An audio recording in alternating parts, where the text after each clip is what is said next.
Yes my dear. देखिए, सबसे पहले तो आप लोग ना एक चीज़ नोटिस करेंगे, वो क्या करेंगे, डेमो क्लास जो आपकी थी मैंने आपको जो दी, उसमें मैंने जो आपको बताने की कोशिश की, वो आपको कितना समझ में आया ये तो मुझे पता नहीं। लेकिन जो बच्चे अब ऑनलाइन जुड़े हुए हैं, जो अपना एजुकेशन ले रहे हैं, वो इस क्लास को थोड़ा-सा ध्यान से समझें। वैसे इसको हम यूट्यूब पे भी लेके आएँगे, इस क्लास को हम यूट्यूब पे डालेंगे। यूट्यूब पे भी आप लोग इसे दोबारा से अगर देखना चाहो वहाँ भी देख सकते हो। ये तो आपको अदरवाइज़ आपके उसमें तो है ही, आपको मिल ही जाएगी, कोई परेशानी नहीं है। इसमें आज हम लोग करेंगे वो ये करेंगे, सबसे बड़ी समस्या ये आ रही थी बच्चों की, बच्चे बार-बार एक बात को लेकर के चल रहे थे कि सर बिल्कुल लो लेवल से, बिल्कुल लो लेवल से आप लोग हमको कराइए। तो लो लेवल से करने का मतलब क्या है? लो लेवल से आप जो करना चाहते हैं ना, इसका मतलब ये है कि आप लोगों को लैंग्वेज से थोड़ा-सा डर लगता है, और लैंग्वेज से थोड़ा-सा डर लगता है, आप लोग अपने आप में डैम श्योर नहीं होते हो, आप जो कर रहे हो वो सही है या गलत है। आइए इस क्लास में आज उन्हीं बेसिक फंडा को लेकर के चलते हैं। आपने बहुत बार सीखा हुआ है, मैं ये नहीं कह रहा आपको नहीं आता, लेकिन ज़रा ताकत लगाना और देखना किस लेवल तक आप इसको समझ पाते हो और कहाँ तक आप साथ चल पाते हो, और जहाँ आपको परेशानी आती है वहाँ आप लोग दोबारा से पूछ सकते हो। यहाँ आज आपको सबसे गजब की जो मैं आपको बात बताऊँगा वो ये बताऊँगा, जो हमारा एक सेंटेंस होता है ना, हम टेंस की बात बाद में करेंगे, पहले हम लोग सेंटेंस की बात करेंगे। तो अब आप बात आती है, सर सेंटेंस की बात आप यहाँ क्यों कर रहे हो? क्योंकि देखिए सबसे पहले जो हमारी लैंग्वेज होती है ना, उसकी स्मॉलेस्ट यूनिट क्या होती है वो आप लोग जानते हो, लेटर होता है। दैट मीन्स जो हमारे अल्फ़ाबेट होते हैं वहाँ से वर्ड बन जाते हैं। वो आगे आने वाली क्लासेस में कभी चर्चा कर लेंगे, जब आपको डेप्थ इन्फॉर्मेशन इसके बारे में चाहिएगी तो वहाँ आप लोगों को समझाने की कोशिश करेंगे। यहाँ आप लोगों को ये समझना है कि जो हमारा एक सेंटेंस होता है ना, अब इसमें बड़ी विडंबना है। हम आप लोगों को देखो क्या सिखाते हैं, हम सिखाते हैं आप लोगों को भाई हमारा एक ग्रुप ऑफ वर्ड होना चाहिए। मैं अगर कहीं गलत हूँ तो आप बता देना, ग्रुप ऑफ वर्ड्स होना चाहिए। यही बताते हैं ना हम आप लोगों को, भाई ग्रुप ऑफ वर्ड्स होना चाहिए। अब आप लोग ध्यान से देखना और समझना, और जो आपने नहीं सीखा है, नहीं जाना है, वो चीज़ निकल के आएंगी। इसके बाद ये कहते हैं कि भाई सर ये मीनिंगफुल भी होना चाहिए। कैसा होना चाहिए? मीनिंगफुल भी होना चाहिए। अच्छा जी, अब मीनिंगफुल भी हो गया और ग्रुप ऑफ वर्ड्स हो गया। इसके बाद में इसको ना पहले तो कोई ना कोई पंक्चुएशन मार्क भी इसको दिया जाना चाहिए। दैट मीन्स एक सेंटेंस के लिए इतनी सारी चीज़ें हम आप लोगों को बताते हैं। यहाँ तक ये समझ आ गया? अब देखिए बड़े गजब की बात है, पहले ना इसी का खंडन देख लेते हैं। जैसे मैंने आपसे कुछ पूछा, क्या आप तैयार हो? आपने कहा यस। अब मुझे आप लोग बताइए कि इसमें आपका ग्रुप ऑफ वर्ड्स कहाँ है? लेकिन आप लोगों को कंप्लीट सेंस मिल रहा है ना? भाई कंप्लीट मीनिंग मिल रही है ना? यस, अफर्म किया हमने, आपको बताया। दूसरा, अब आप कहेंगे सर ये तो सिंगल वर्ड आपने यूज कर दिया, ये कोई सेंटेंस थोड़ा ही है। तो आइए सेंटेंस भी बना लेते हैं। यदि आप लोगों को ऐसी प्रॉब्लम है तो सेंटेंस हमने लिया, हमने कहा गो, तो ये हमने फुल स्टॉप लगा दिया। अब ये तो आपको पता है इंपेरेटिव सेंटेंस होता है। इंपेरेटिव सेंटेंस होता है दैट मीन्स यहाँ हम लोग कोई ग्रुप ऑफ वर्ड्स हमने यूज नहीं किया। अब आप इसमें क्या कहेंगे? अब आप कहेंगे सर इसमें ना मान लिया है हमने कि you are suppose to go, that means हम आपको ही कह रहे हैं। भाई बोला जो आपने, जो वर्ड्स बोले वो कितने बोले? वो तो सिंगल ही बोला, उसमें ग्रुप कहाँ गया? ग्रुप तो नहीं है। वेल अब आगे चलते हैं। दैट मीन्स ये तो आपने इस अपनी थ्योरी को थोड़ा सा दूर कीजिए कि जो ग्रुप ऑफ वर्ड्स होगा वही कंप्लीट सेंस देगा। दूसरा कह रहा है कि मीनिंगफुल, तो मीनिंगफुल तो चलो, अब ये मीनिंगफुल तो हम जो वर्ड्स है ना उन्हें जब लिखेंगे तो मीनिंगफुल वे में लिखेंगे तभी तो आएगा। अब आता है आपका ये वाला कि भाई आपका एक पंक्चुएशन मार्क होना चाहिए। तो ये बिल्कुल ठीक कह रहे हो आप, ये पंक्चुएशन मार्क यहाँ दिया हुआ है, ये अवश्य होना चाहिए। एक कॉन्सेप्ट तो आपको ये क्लियर हो गया कि हमें डेफिनेशंस की तरफ फॉलो नहीं करना है, हमें उन चीज़ों को उस हिसाब से लेके चलना है जहां हमसे मिस्टेक्स होती है ना, बस उन मिस्टेक्स को ही देखना है। वो मिस्टेक्स हमसे क्यों होती है और कहाँ से होती हैं। अब मिस्टेक्स सबसे पहले आप लोगों को होती हैं आपके सब्जेक्ट्स को लेकर के। किसको लेकर के होती है? सब्जेक्ट्स को। अजी नहीं, सब्जेक्ट्स तो आपको आते हैं, ही शिट आई व्यू दे, उन्हें थोड़ी पढ़ाऊंगा मैं यहाँ आपको। आपको जो प्रॉब्लम होती है वो होती है, आप मुझे ईमानदारी से ऑनेस्टली बताना कि हम लोग ना कभी भी ये नहीं पढ़ते कि सर जैसे हम पार्ट्स ऑफ स्पीच पढ़ते हैं ना, ऐसे ही हम कभी पार्ट्स ऑफ अ सेंटेंस, एक सेंटेंस का पार्ट नहीं पढ़ते हम लोग। हम क्या नहीं पढ़ते? एक सेंटेंस का पार्ट नहीं पढ़ते। जब हम सेंटेंस का पार्ट नहीं पढ़ते, यही हम लोगों से एक मिस्टेक हो जाती है, क्योंकि हमें जब उसका स्ट्रक्चर नहीं पता होता है, उसके पार्ट्स ना पता होने का मतलब क्या है, उसका स्ट्रक्चर नहीं पता होना, और उसका स्ट्रक्चर नहीं पता होने का मतलब क्या है कि एरर उसमें कहीं भी हो सकती है। जो आपका स्पॉटिंग एरर आती है या इम्प्रूवमेंट ऑफ सेंटेंस होता है, यहाँ भी आपको ये करेक्शन करने के लिए आता है, वो बस यहीं से स्लिप होता है। ऐसे आज की क्लास में आप जो समझेंगे वो क्या समझेंगे, हमारा जो एक सेंटेंस होता है ना, वो हम सिर्फ और सिर्फ 2 पार्ट्स में उसको तोड़ते हैं। इसको हम कितने पार्ट्स में तोड़ते हैं? 2। तो पहला कौन सा होता है? पहला हमारा होता है सब्जेक्ट। कौन सा होता है? Subject part. अब सब्जेक्ट पार्ट दूसरा कौन सा होता है हमारा? वो होता है हमारा प्रेडिकेट। क्या होता है? प्रेडिकेट। देखिए, मैंने आपको पहली क्लास में भी समझाया है कि जो मैं यहाँ आप लोगों को कराने वाला हूँ, वो आपने अभी तक इस वे से नहीं सीखा हुआ है। जब आपको किसी चीज़ के ना पार्ट्स पता होगा, तो उसका मतलब उसको आपका ये भी पता होगा कि ये पार्ट जो है ये यहाँ ऐड होता है, ये यहाँ होता है। फॉर एग्जांपल, आपके हाथ में कोई बाइक है, तो बाइक में अगर आपसे कोई कह दे भाई ब्रेक लगाइए, तो आप पैर को अपने नीचे ले जाएंगे, डाउन करेंगे, ब्रेक लगाएंगे। कोई कहता है आप एक्सेलरेट, तो आप लोग क्या करेंगे? एक्सेलेटर पे अपना हाथ ले जाएंगे, उसको आप एक्सेलरेट करेंगे। इसी तरह से सेंटेंस के साथ में हमें यही ड्राइविंग करनी होती है कि कौन सी चीज़ कहाँ, कैसे, कब। इन चीज़ों को यदि अपने आप माइंड में लेके चलते हो, आप लोगों को कभी भी लैंग्वेज को सीखने से पहले ये जो क्वेश्चन हैं आप लोगों के माइंड में सबसे पहले ये होने चाहिए: क्यों, कब, कैसे, कहाँ। यदि ये WH वर्ड्स आप लेकर के चलते हो, इनके आंसर्स आप किसी भी चीज़ से लेकर के चलते हो, तब आपको ये पता लगता है कि वो चीज़ आप अच्छी तरह से सीख चुके हो, और वैसा ना आप फिर खुद से बना भी सकते हो। यहाँ हमने आपको 2 चीज़ समझाई, एक तो समझाया सब्जेक्ट, एक समझाया प्रेडिकेट। अब ज़रा बात ये आती है कि आप ये कहते हैं कि सर ये तो बहुत छोटे-छोटे बच्चों वाली बात है। तो देखिए, यहाँ हम एक सेंटेंस लेते हैं, हमने कहा, यहाँ हमने लिखा on the hill there lived an old lady, an old lady. अब आपने इसमें आप मुझे सब्जेक्ट बताने की कोशिश करें।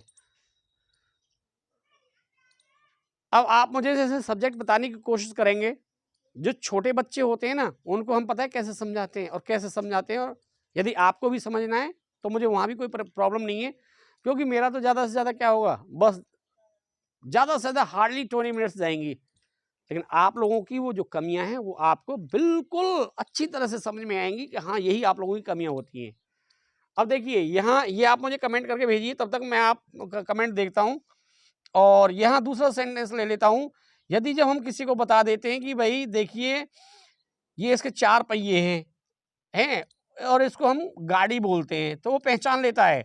अब 4 पहियों वाली कहानी ले लेते हैं, जैसे हम लिख लेते हैं ही, शी, इट, हैं, और ये आपको पता है आगे आई वी यू दे। चलो ये भी ले लेते हैं, आई वी यू दे, ये भी ले लिया मैंने।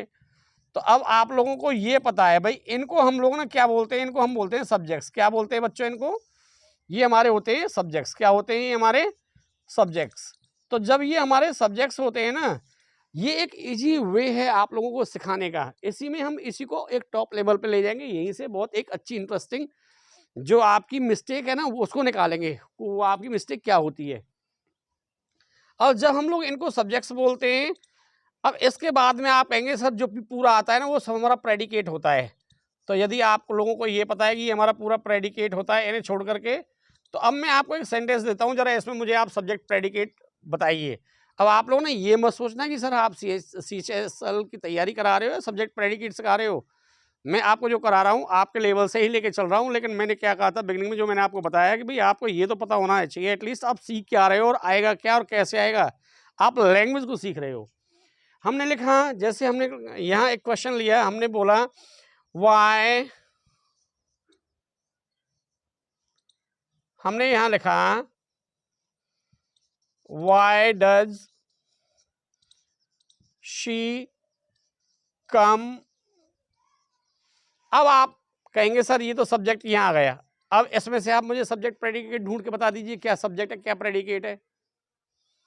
देखो एक बहुत अच्छी बात बताऊं मैं आपको, यदि आप लोगों को वास्तव में ही ये देखना है आप लोगों को क्या आता है, वैसे नहीं मैं ये कह रहा आप लोगों को, मैं इनसे आप क्या सीख सकते हो, इनसे आप जो सीखोगे वो ये सीखोगे।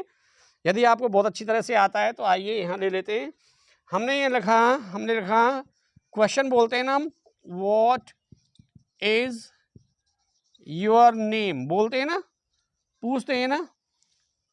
माय डियर, यदि आपको ये पता है इसका फंक्शन क्या है और इसका फंक्शन क्या है और इसका क्या है, क्योंकि जब हम बच्चे को ये सिखाते हैं ना, हमने यहां सिखाया ही इज गणेश, तो हम क्या सिखाते हैं भाई, जो बिगिनिंग में आता है वो सब्जेक्ट होता है, बाकी जो होता है हमारा प्रेडिकेट होता है, यही सिखाते हैं। चलो नहीं सिखाया, पहली बार सीख रहे हो, वो तो बहुत ही अच्छा है, लेकिन जिन्होंने सीखा हुआ है वो इसको ध्यान से देखें। इसके अलावा ये भी है, जैसे हमने लिखा व्हाई डज शी। देखो मैं ये क्यों करा रहा हूँ आपको, मैंने पहले यूट्यूब को बहुत अच्छी तरह से छाना है कि आप लोगों को क्या क्या सर्व कर दिया गया है और नया क्या है जो आप जिसे अच्छी तरह से सीख करके कामयाबी ले सकते हो। इसको ना आप कामयाबी कहेंगे। अब आता है यहाँ, ये आपका यहाँ क्या आप इसको सब्जेक्ट करेंगे, अगर इसको सब्जेक्ट कहेंगे तो फिर ये और ये क्या है, बीच में कैसे है, क्योंकि हमने तो बताया था पार्ट्स 2 होते हैं। सेंटेंस के कितने पार्ट्स होते हैं, 2 पार्ट्स होते हैं। इसमें तो खैर अभी मुझे आंसर मिला ही नहीं है कि आप लोग क्या भेज रहे हो। अब यहाँ ले लेते हैं, जैसे आप लोगों ने कहा व्हाट इज योर नेम। अब ये क्या करता है, ये डिपेंड करता है, यदि आप लोगों को ये पता है कि सेंटेंस जो हमारा होता है उसके कितने पार्ट्स होते हैं और वो पार्ट्स उनका किस वे में हम उन्हें पुट करते हैं, तभी आप लोग इन चीज़ों को जान पाते हो। आइए नेक्स्ट जो बताता हूँ मैं आपको। अब ये आप ना इसको कैसे क्लियर कर पाएंगे, वेल इनसे पहले ना फिर मैं आपको एक चीज़ लेता हूँ। देखिए ये क्वेश्चन है, जेन्युइन क्वेश्चन, जैसे हम लोग कहते हैं भाई ही रीड्स बोलते हैं ना, और आई रीड बोलते हैं, ये चीज़ हम लोग अच्छी तरह से बोलते हैं। चलो इसका ट्रांसक्रिप्शन ले लेते हैं। मान लो कहीं आप लोग कहोगे सर ये तो रेड भी तो पढ़ा जाता है, तो इसको हम क्या पढ़ते हैं, रीड पढ़ते हैं। क्या पढ़ते हैं, इसको रीड पढ़ते हैं। समझ आ गए आप लोगों को। अब यहाँ आता है, इसको रीड पढ़ेंगे तो इसको क्या पढ़ेंगे हम, रीड्स। क्या पढ़ेंगे इसको पढ़ेंगे रीड्स। इसके लिए हम क्या लिखेंगे, ये लीजिए, ये हो गया और ये हो गया। इसको हमने रीड्स पढ़ा है, इसको हमने रीड पढ़ा।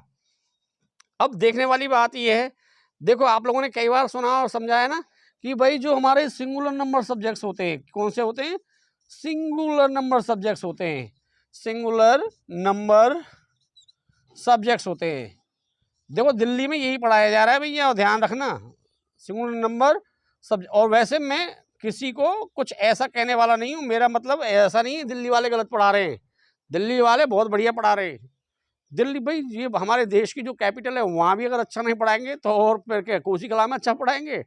हाँ लेकिन ये ज़रूर है कि हो सकता है कि वे थोड़ा सा अलग हो। यहाँ आप लोगों ने देखा होगा ये क्या है, ही रीड्स। यहाँ हमने बोला आई रीड।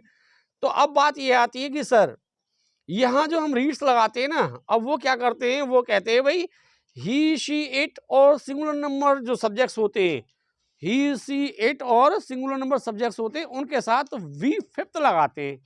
अब हम इसी चीज़ को लेकर के आप लोगों के साथ में आए और ये आज हम आपको बताना चाहते हैं। देखिए जैसे हमने लिखा भाई, इसको हमने लिखा रीड, तो ये आप लोगों के हिसाब से क्या हो गया, ये तो जैसे ही ना वी फर्स्ट, वी टू है, तो वी थर्ड, ये आप लोगों भाई मैं कह नहीं सकता, लेकिन ये तो पावर होती है, अगर आप इन्हें ऊपर लिखते हो तो पावर बन जाती है, मैथ्स में पहुंच जाते हो आप लोग। क्या आप इनकी पावर पढ़ते हो, वो इंग्लिश अलग है और मैथ्स अलग है, दोनों को आप कैसे एक से दोनों को कैसे मिला सकते हो, ध्यान दीजिए। वेल आप जैसे भी अभी तक पढ़े हो वो आप लोग समझ लेना। जैसे हमने कहा है रीड, तो रीड लिखा हमने, रीड लिखने के बाद में नेक्स्ट लिखा, ये फिर दोबारा से यही लिखा हमने, और फिर यही लिखा हमने, और फिर ये लिखा हमने, और इसके अलावा फिर हमने लिखा, यहाँ जाकर के हमने इसको लिखा ये और ये ज़्यादातर जो मैंने अभी तक देखा है ना उसको यही देखा है मैंने भाई। ये क्या है हमारा, ये रीड हो गया, ये क्या है हमारा, ये हमारा रेड हो गया, ये क्या है हमारा, अगेन ये रेड हो गया, और ये क्या है हमारा, ये हमारा रीडिंग हो गया। तो ये हम लोग क्या समझते हैं कि भाई ये रीडिंग हो गया, और इसको आप लोग रीड्स पढ़ते ही हो। तो अब आप लोगों को ध्यान ये देना है, देखिए जो हमारे परिवार वाले, दैट मीन्स जो हमारे फैमिली मेंबर्स हैं, अब वो हमारे साथ बिल्कुल रहें वो ज़्यादा अच्छा है, या एक यहाँ है और एक कहीं दूर निकल जाए, तो उसकी तो पहचान भी भूल जाएंगे हम लोग। मेरा जो आपको समझाने का मतलब है, आप लोग ना इसको ध्यान दें, जो फिफ्थ फॉर्म है इसको फिफ्थ फॉर्म बनाया हुआ है। माय डियर, किसी भी बुक से आप कंपेयर कर लेना, आपको हर बुक का जवाब मिलेगा। इसमें हमने ना इसको, यदि आप कहते हो ये बेस फॉर्म है, बेस फॉर्म, बेस मीन्स बिल्कुल धरातल से, कोई कोई इसको ना प्योरेस्ट फॉर्म करके भी पढ़ाते हैं, बहुत अच्छा है, प्योर भी ठीक है। तो जो बेस फॉर्म है ना, उसी से अब ये अपना अलग अलग फॉर्म चेंज करेंगी। इस क्लास में आप लोग आज छोटी सी बस इन्हीं चीज़ों को समझोगे। जब ये यदि आपको समझ में आ जाती है, फिर आपको आगे समझने में कोई भी प्रॉब्लम नहीं होगी। ये पक्का है कि आज तक आपने इनको ऐसे नहीं पढ़ा है, क्योंकि यहाँ क्यों, मैं आपको कहीं से कोई कट कॉपी पेस्ट थोड़ी करा रहा हूँ। मैंने तो इसको उसी मेथड को यूज किया हुआ ना, जिसको सीखने के बाद आज काफ़ी बच्चे अपना सिलेक्शन ले चुके हैं और बच्चे स्कूल्स में पढ़ा भी रहे हैं। तो आप, मैं वही मेथड आप लोगों के लिए यूज कर रहा हूँ। उन्हें हर चीज़ का पता होता है, ये चीज़ क्या है, कैसे, क्यों आई, कब आती है, इसी को क्यों लगाते हैं, इन सब का मैंने बिगिनिंग में ही बोला था कि आप लोगों को आंसर्स इनका पता होना चाहिए। वेल, देखिए इसको ना मेरी समझ के हिसाब से किसी भी बुक को और किसी भी आधार को उठा लें आप, और जो भी कोई इसका कटाक्ष करना चाहता है वो फ्री है, भेज सकता है, मुझे कमेंट भेज सकता है। इसको ना बेस फॉर्म के अलावा कोई दूसरा नाम नहीं दे सकते हम लोग, इसको सिर्फ हम बेस फॉर्म ही बोलेंगे। अब बेस फॉर्म बोलने के बाद में इसके अलावा फिर क्या आता है कि जब हम बेस फॉर्म में थोड़ा थोड़ा बदलाव करेंगे, दैट मीन्स उसकी जो फॉर्म है ना वो चेंज होती चली जाएगी। अब उसे हम इम्प्योर और या उसको प्योर ये नहीं कह सकते। बेस एक ही होता है, ओरिजिनल एक ही होता है, ये रियल फॉर्म यही है। रियल फॉर्म जो है बेस फॉर्म है। इसके अलावा जो आगे बनी है ना, इसी की कॉपी निकाली गई है। जिस प्रकार जो बुक होती है ना, बुक राइटर एक ही बार लिखता है, उसके बाद उसकी क्या होती है, फिर कॉपीज निकाल दी जाती है, उन कॉपीज से ही हम लोग अपना अध्ययन करते हैं। वेल, तो ये आप लोगों को क्या हो गया, ये तो ये हो गया। अब आता है बात ये कि हम लोग पहुंचते हैं, इसको ना हम लोग प्रेजेंट पार्टिसिपल के नाम से पढ़ते हैं। किसके नाम से पढ़ते हैं? प्रेजेंट पार्टिसिपल के नाम से। तो देखो प्रेजेंट पार्टिसिपल हो गया, और इसको हम पास्ट पार्टिसिपल से पढ़ते हैं, तो पास्ट पार्टिसिपल हो गया है या प्रेजेंट पार्टिसिपल हो गया। अब इन दोनों में भी क्या अंतर है, इसको भी हम थोड़ा सा डिस्कस करेंगे। यहाँ हम देखते हैं कि जो हमने रीड देखा ये क्या हमारी बेस फॉर्म है। इसके अलावा जो ये रीड है ये क्या है, इसको हम पास्ट टेंस फॉर्म करके बच्चों को समझा देते हैं कि भाई ये हमारी पास्ट टेंस फॉर्म है। तो एक तो ये बात क्लियर हो जाती है। देखिए वास्तव में रियल में ना फॉर्म दो ही होती हैं। दैट मीन्स जो हमारा टेंसेस के हिसाब से जो हम चलते हैं, वो हमारा एक तो प्रेजेंट टेंस होता है, एक हमारा पास्ट टेंस होता है। ये दो ही तो होते हैं, इनसे ज़्यादा थोड़े ही होते हैं। अब आप कहेंगे सर हमने तो पढ़ा है कि विल, हाँ तो विल जो मॉडर्न इंग्लिश है इसमें इसको इंक्लूड कर दिया गया है। वैसे प्रेजेंट अकेला ही अपने आप में इतना कैपेबल है कि ये ना पास्ट को भी दिखा देता है, और ये क्या दिखा देता है, ये हमारा फ्यूचर भी दिखा देता है। वो हम आगे आने वाली क्लास में कभी आपसे डिस्कस करेंगे। हम आपको यहाँ जो ये लेके समझा रहे हैं, बस इसका यही पर्पज है। डेमो क्लास के बाद में यहाँ से आप शुरू करेंगे, पार्ट्स ऑफ सेंटेंस से ही शुरू करेंगे, और पार्ट्स ऑफ सेंटेंस में इसको मैं अब यही थोड़ा सा रैपअप करता हूँ, अदरवाइज आपकी क्लास लॉन्ग हो जाएगी। ये आपको कितना समझ में आया पहले तो, क्योंकि आज मैं यदि इस क्लास में आपको भरपूर पढ़ा देता हूँ, पूरा बता देता हूँ, तो पूरा तो आपको भी समझ में नहीं आएगा। बिगिनिंग से जब आप लोग चल के आओगे तो यहाँ तक आते आते टोटली कंफ्यूज हो जाओगे। डोज आज के लिए बहुत है आप लोगों को। बस दोबारा से फिर मैं आपको वहीं आता हूँ कि ये हमने जैसे बोला था, on the hill there lived an old lady और ही इज गणेश, ये इसमें हम सब्जेक्ट एंड प्रेडिकेट पार्ट सीख रहे थे। अब आता है ये कि आप लोगों को यदि सब्जेक्ट एंड प्रेडिकेट पार्ट में दोनों में अंतर पता है, तो एक यहाँ क्वेश्चन ले लेते हैं, बहुत इंटरेस्टिंग क्वेश्चन ले लेते हैं। क्वेश्चन ये ले लिया हमने, हमने लिखा है यहाँ फॉर एग्जाम्पल, इंटरेस्टिंग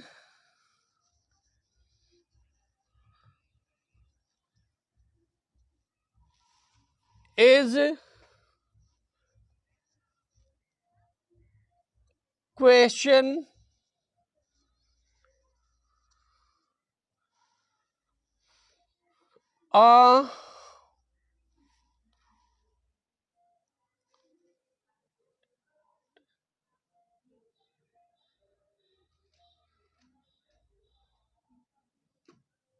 एट।